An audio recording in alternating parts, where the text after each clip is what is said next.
Hopefully मैंने तो film देखी है, मुझे अच्छी लगी। तो 26 तारीख को रिलीज़ होने वाली है।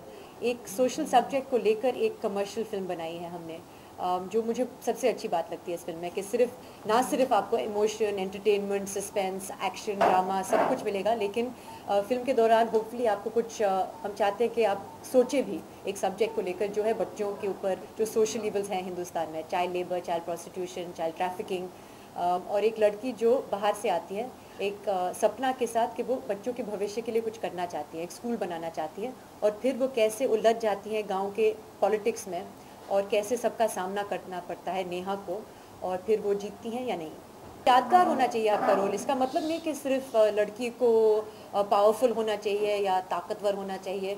अगर कुछ सीन्स हैं जहाँ पे आप परफॉर्मेंस करने का मौका मिलता है ताकि लोग आपको याद रखें फिल्म के बाद, तो फिर मुझे अच्छा लगेगा। तो I have done girl next door type of roles, I have done detective type of roles, inspector type of roles, जहाँ पे मुझे मतलब पीटने का मौका भी मिला। इस फिल्म में मैं कमज़ोर दिखती हूँ, लेकिन हम आपको एक जो नारी शक्ति जो होती है आत्मिक रूप की, तो वो दिखा रहे हैं। Not a physical strength but an inner strength, जिसके ज़रिए वो लड़ सकती हैं और लड़ती हैं। इसमें मैं गाड़ी चला रही हूँ, वो मेरे लिए बहुत नया था। और जब लोग मुझसे पूछते हैं कि आपने इस फिल्म के लिए क्या रिसर्च किया है या क्या सीखा आपने इस फिल्म से, शूट से पहले, तो मैंने यही कहा है कि एक्चुअली जो मुझे सीखना था वो ड्राइविंग सीखनी थी मुझे, क्योंकि आती है लेकिन बहुत कम आती है। और इस फिल्म में मैं सिर्फ अकेले अपने आप को नहीं चला रही हूँ गाड़ी में, मेरे साथ 3 छोटे बच्चे हैं, तो उनके लिए मैं ज़िम्मेदार थी। सो अपार्ट फ्रॉम दैट, क्योंकि नेहा एक एनआरआई लड़की है, मैं एनआरआई नहीं हूँ, लेकिन शहर में I been brought up in a शहर, तो मुझे गांव जाने के कम मौके मिले हैं। तो वही फ्रेश नज़रिए से मैं गांव जाती हूँ, तो सब कुछ अपनी आंखों से पहली बार देखती हूँ, जैसे कि नेहा देखती है। तो there was a lot of similarities between Neha and Soha from that angle. I think Mardaani और मेरी कॉम में बहुत ही पावरफुल रोल्स थे, डेफिनेटली वुमेन ओरिएंटेड सब्जेक्ट्स थे, और मैं बहुत ही खुश हूँ कि बॉक्स ऑफिस में उनको सराहा गया है। इससे पहले भी क्वीन पिक्चर आई थी और रागिनी MMS2 आई थी, उसमें भी फीमेल प्रोटैगनिस्ट रोल्स थे, अलग किस्म के पिक्चर्स थे, लेकिन वो भी चले। तो ऐसा हम नहीं कह सकते कि अभी आपको एक हीरो, मेल हीरो की ज़रूरत है बॉक्स ऑफिस सक्सेस के लिए। लेकिन मेरा अभी भी मानना है कि अगर औरत है फिल्म में, जो सेंट्रल सब्जेक्ट होती है, फीमेल ओरिएंटेड है, तो कंटेंट पे ज़्यादा ध्यान देना ज़रूरी है। जैसे कि इस फिल्म में कंटेंट ड्रिवन है, परफॉर्मेंस ड्रिवन है।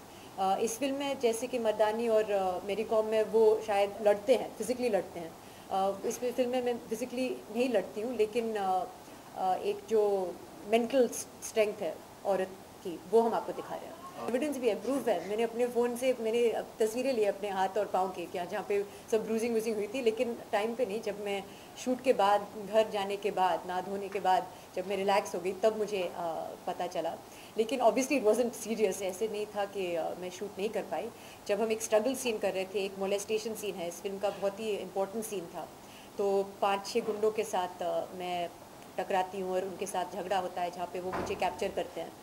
जब आप स्ट्रगल करेंगे 5-6 लोगों के साथ, जितना आप स्ट्रगल करेंगे उतना ये चोट आपको मिलेगा।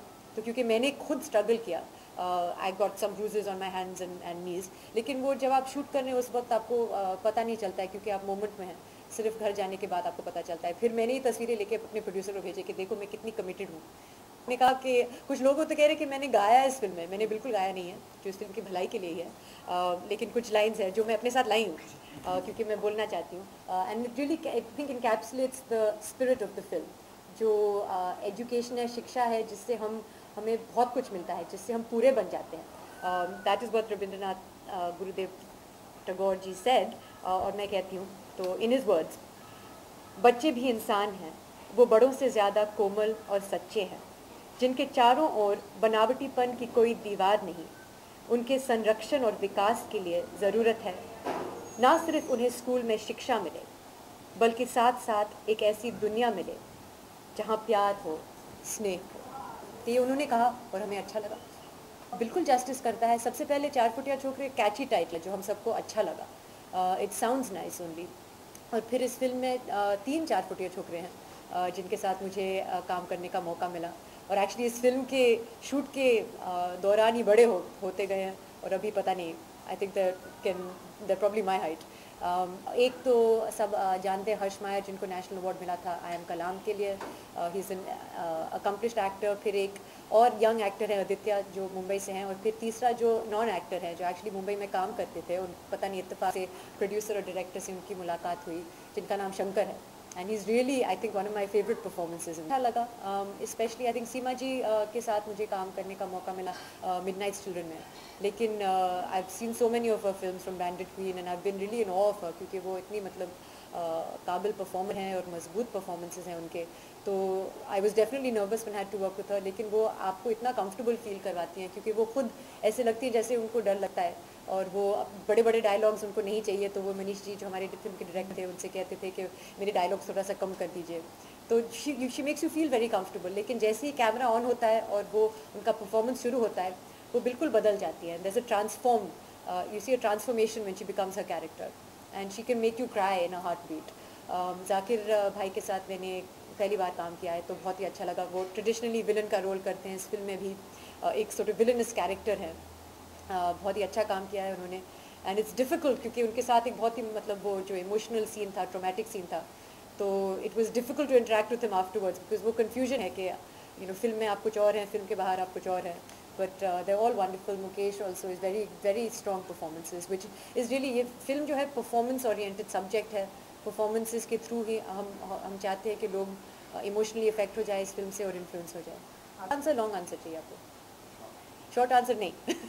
मैं उनसे नहीं पूछती हूँ, क्योंकि कैमरा के सामने आपको खुद परफॉर्म करना पड़ता है, तो आपको खुद कन्विंस होना पड़ता है। और हम सब, जैसे आप जानते हैं, एक दूसरे की फिल्म्स में ज़्यादा इन्वॉल्व नहीं होते हैं, सब अलग अलग अपने काम होते हैं, प्रोजेक्ट्स होते हैं, और हम चाहते हैं कि अपनी आइडेंटिटीज़ भी अलग हो। As a family we are very close, और मैं बिल्कुल उनके साथ डिस्कस करती हूँ, स्पेशली आई थिंक अम्मा के साथ, क्योंकि एज अ फीमेल एक्टर जो आपको एक अलग पर्सपेक्टिव मिलता है, वो शायद भाई मुझे नहीं दे पाएंगे, लेकिन अम्मा दे सकती हैं।